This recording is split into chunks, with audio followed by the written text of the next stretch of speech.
Hello again, everybody. This is Dan Clouser, and welcome back to the Journey of My Mother's Son podcast. Hey, I'm joined again with my beautiful wife, wanting to give everyone an update of our travels since we last talked about our trip up to Niagara Falls. So, honey, thanks for joining me again today. Oh, you're welcome, and hi everyone out there. Hopefully you enjoy our podcast. So, we finished in Niagara Falls. We talked a little bit about our Chincoteague adventures, but certainly not a lot of detail there. So we left Niagara Falls, spent a weekend. Well, we spent the week at Knoebels, spent a weekend in Pennsylvania, then we went to Chincoteague with Steph and Lillian for July 4th, essentially. We arrived there on July 3rd. Which is our daughter and granddaughter. Yeah. We got there July 3rd, got set up. Hit the pool. It was ungodly hot, humid hot. Hot and humid. And you had mosquitoes and you had horseflies attacking you like 24/7 there. Yeah, it was not fun with the horseflies. So our first day there was just a day to kind of get settled into the campground, kind of get ourselves set up and ready to roll. Went to bed pretty early on Monday night, checked out the sunset, crashed pretty early because we're getting up early to go see the sunrise on the beach, because the whole point of this trip was to get Lillian to the beach. That was like, she set it up, she asked us to go, and that was kind of the goal, was to get her to the beach, because she loves the beach. So we got out there to see the sunrise. It was beautiful. It was a good sunrise. It really was. It was beautiful. We got back. The girls wanted to go in town window shopping. I wanted to take a nap, and Yuke wanted to take a nap. So Yuke and I stayed back in the RV while the ladies went window shopping, and that lasted till probably around 11 or 11:30 until Steph's car wouldn't start. So then we're sitting in the blazing sun waiting for a friend that just so happened to be down there to come and check the car out. Yeah, luckily, a friend of Steph and Eric's was actually in Chincoteague, saw us as we were setting the RV up in the campground, was driving by our spot outside the campground. We were right up against the back, and saw us, and luckily he was mechanically inclined, which I'm not. So he and his father got the car started, got it back to the campground, but there were a whole lot of things going on with the car. It wasn't just like a dead battery. There was just some other things happening there that Randy couldn't fix, so that kind of threw a wrench into things. But threw a wrench into things. We worked around it. Car got towed to a dealership, right? The next day, Ford dealership. So July 4th, we just kind of hung out now the rest of the day at the pool again, and then watched fireworks over the bay. Got bit again by mosquitoes. Yeah, trying to stay away from mosquitoes. And then on, I guess it would have been Wednesday morning, Steph got a hold of a dealership outside of Chincoteague. They were able to get her in, got the car towed up there. They handled it from there. Yeah, they handled it from there, but we had to in tune with what was going on. Yeah, we had to make a plan B for transportation at that point, which was to rent a moke, which is a golf cart, a fancy golf cart. Yeah, a golf cart that looks kind of like a Jeep, but it's street legal and you can drive it around. So we got the moke first thing Wednesday morning, went to breakfast, and then went to the beach to keep Lillian from imploding. And it was a success. And then we came back to the campground a little bit, and we went out, drove the moke around town a little more, went to dinner. Steph needed a relaxing dinner with everything that had happened. With some alcohol. Yeah. So for a nice dinner, got the moke back and another nice sunset there in Chincoteague, and then we actually stopped in the afternoon that day also to try out some ice cream at an ice cream place. That's right, we did Island go get ice Creamery, cream, which in was the really moke. good. Yeah. And then Steph got word that her car was done by the end of the day. It actually needed a couple fuses. So all in all, It worked out. it worked out really well. So we Kinks here and there. loaded all of Steph and Lillian's stuff into the RV Thursday morning, because that was our day to leave. Along with them. Along with, they had to go with as well. So we got them all loaded up, took them up to the dealership. They got the car. And just for peace of mind, for Steph, she continued to follow us. We were headed to Harpers Ferry. Obviously, they were headed back to Duncannon, Pennsylvania. But they followed us pretty much into Baltimore until we got onto I-70, and they stayed on 695 to 83 into the Harrisburg area, which allowed us to grab lunch with them one more time before we Said our goodbyes. left, because this leg was going to get us out of Pennsylvania for several months. We won't get back to Pennsylvania until October after the book tour.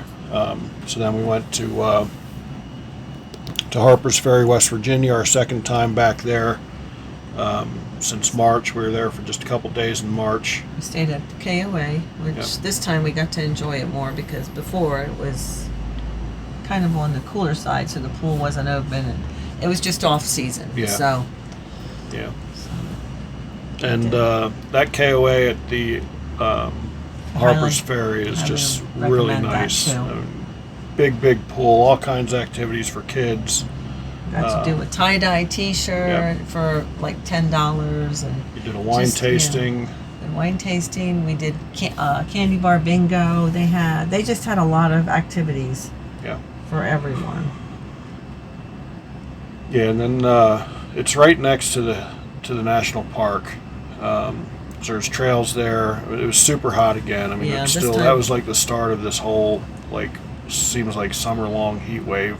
And that's one of the we're in. reasons. Yeah, we didn't bother going down into town.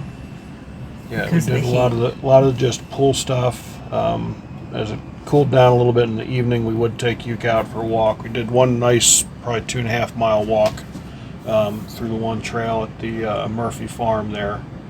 Yeah, that was nice. Which was nice. It was.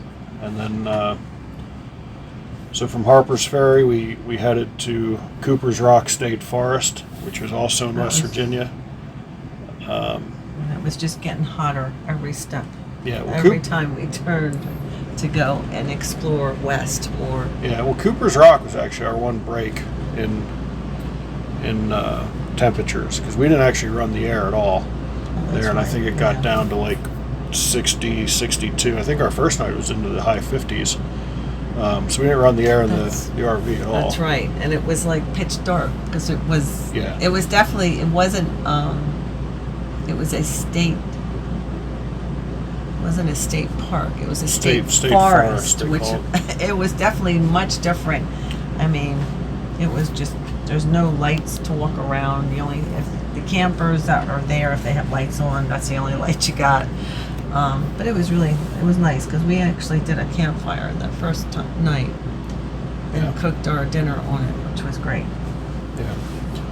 Yeah, and then we did a nice 3+ mile hike there from the campground up to the Cooper's Rock overlook, which was just absolutely beautiful.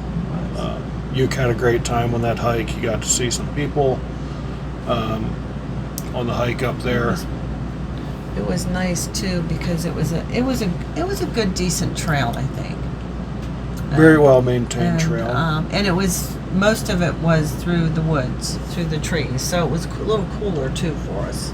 Yeah, and it was an overlook over the Cheat River Gorge, it was called, and again, just incredible. And it's one of those spots where we were there for 3 days, and you know, when you left, you're like, I wish we'd have been here for another 2 days, just because,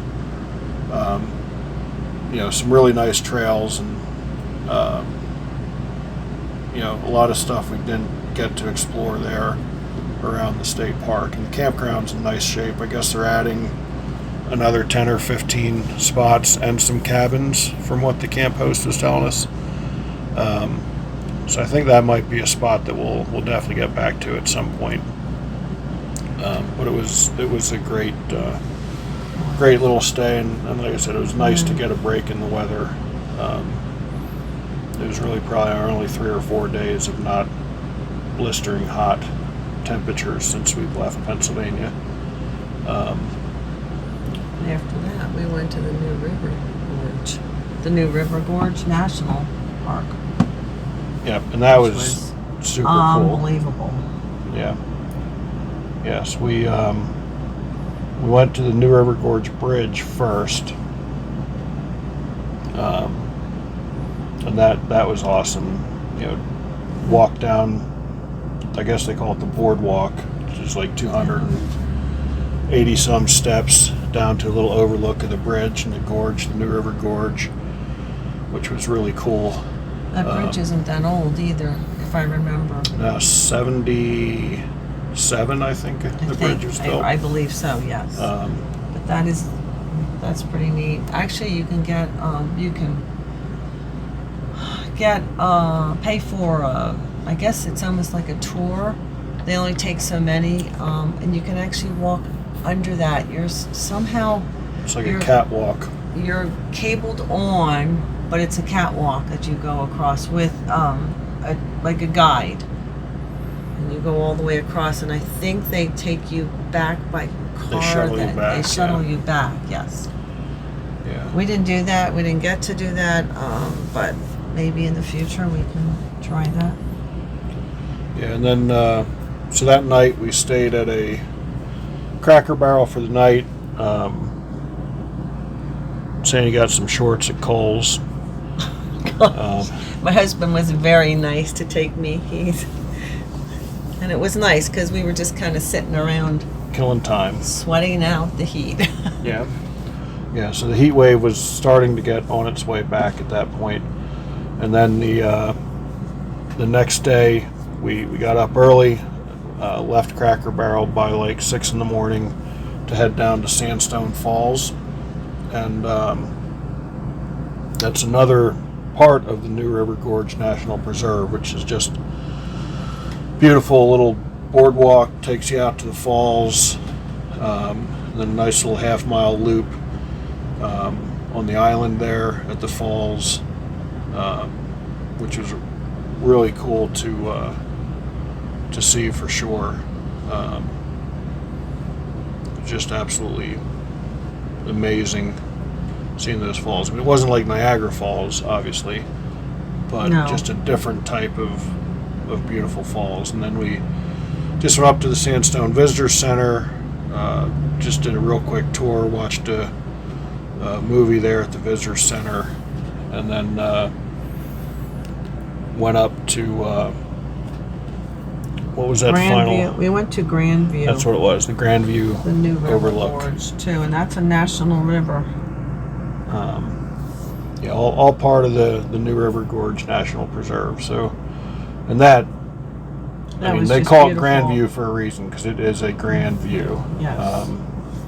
So, Yuke and I hiked a little bit there. Sandy got a picture of a buck that she was literally about Only 15 feet from. Yeah, it was unbelievable. Um, And he was just sitting there looking at me, waiting, saying, "You can take my picture." Yeah, it was pretty cool. He was under what type of bushes were those? He was under, I think they were rhododendrons, but for some reason they were trimmed, so it wasn't that they were all shrubs at the bottom. Yeah, then we saw another doe under those bushes as well. Different set of bushes with the same type of bushes. Right. So it must be where they hang out just to stay cool and stay in the shade. So once we left Grandview, we grabbed lunch, a late lunch, and headed to Elizabethtown, Kentucky. Hit some pretty rough storms on the way to Elizabethtown and the western side of West Virginia through Charleston and Huntington. They were pretty nasty. There were times where we were literally driving probably 40 miles an hour on the interstate. Because the rain was really heavy. The rain was so heavy. You couldn't even see right. So. And But it was hot. The road was hot. And you had to watch with the oil, Yeah, it was just on the road. A good time driving through there for sure. And that got us into Elizabethtown, Kentucky. We went to the Baseball for All Nationals for a day before heading to St. Louis. And we'll save St. Louis and our Missouri trips for another podcast to update everybody. But they were a lot of fun as well. So just don't want to get too far out ahead of our travels so that we're not talking about an entire month of travels trying to cram it into a podcast. So Elizabethtown is when it started to get real hot, and it hasn't let up since then. So, but we'll tell everybody about St. Louis and Branson and Kansas City in the next episode that we do together. Anything that you think we missed on this one? No. Everyone just stay safe, stay cool, stay hydrated, and we'll be in touch. So for everybody out there listening, be sure to check out my other podcasts and blogs at journeymymotherson.com. While you're there, pick up a copy of one of my books, and have a great day.